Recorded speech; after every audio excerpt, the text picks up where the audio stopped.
राजस्थान के एक गांव में एक जमींदार घनश्याम रहता था।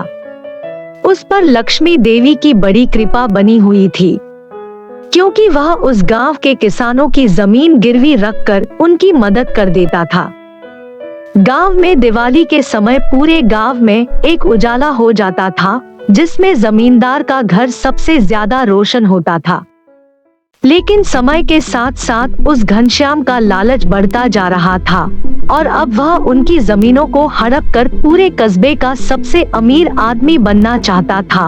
एक दिन घनश्याम कहता है, अब मेरे पास इस गांव के किसानों की सारी जमीन है, अब मैं बहुत जल्दी सबसे अमीर आदमी बन जाऊंगा। उसने वहाँ के सारे छोटे छोटे किसानों की जमीन हड़प ली थी और अब वह उनको उन्हीं की जमीन पर खेती करने के पैसे वसूलता था। उसी गांव में एक और किसान था जिसका नाम राघव था, जो कि बहुत अच्छे दिल का इंसान था। वह सबकी मदद करता था और राघव अपने खेतों पर खूब मेहनत करता था। घनश्याम राघव से बहुत चिढ़ता था, क्योंकि पूरे गांव में अब केवल राघव ही बचा था जिसकी जमीन पर उसका कब्जा नहीं था।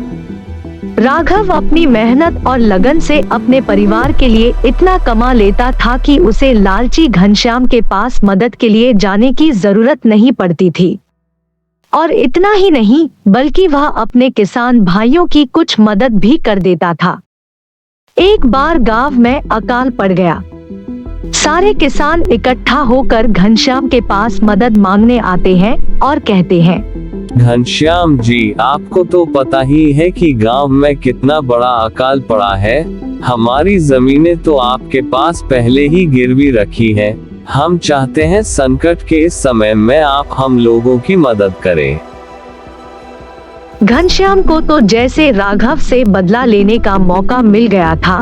उसने उन्हें गुस्से में जवाब दिया, क्या क्या कहा तुमने? मैं तुम्हारी मदद करूं? चले जाओ यहाँ से और जाकर अपने मसीहा राघव से मदद मांगो। उसकी ये बात सुनकर बेचारे सभी किसान वहाँ से निराश होकर राघव के पास पहुँच गए।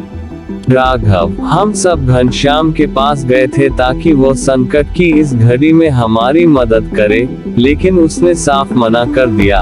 अब तुम ही हमें बचा सकते हो। देखो भाइयों, मैं घनश्याम जितना अमीर तो नहीं हूँ, लेकिन एक कर्मठ किसान जरूर हूँ और हमेशा अपनी मेहनत पर भरोसा करता हूँ।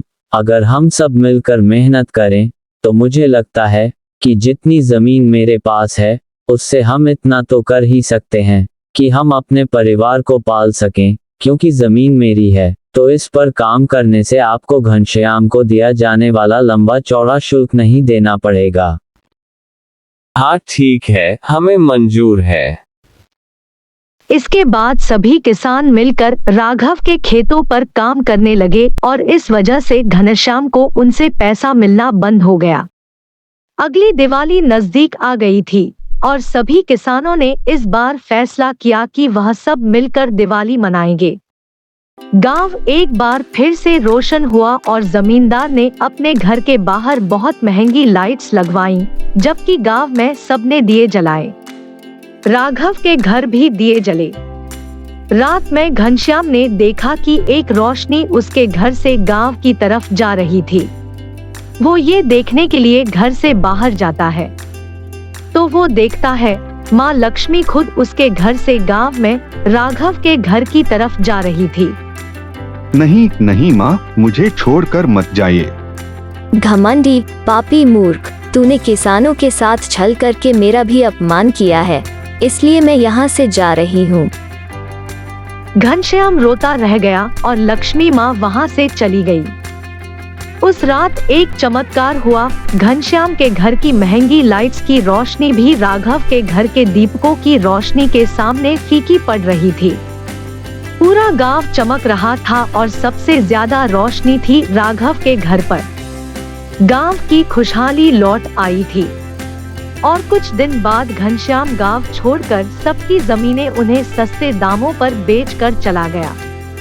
तो बच्चों, इस कहानी से हमें सीख मिलती है कि हमें कभी भी अहंकार और लालच नहीं करना चाहिए। हैप्पी दिवाली!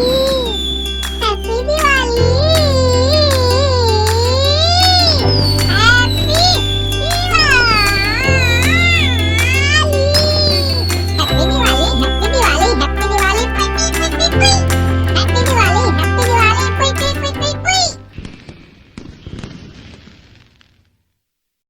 प्यारे बच्चों, अगर आपको हमारी वीडियो पसंद आए तो वीडियो को लाइक करें और हमारे चैनल को सब्सक्राइब करें।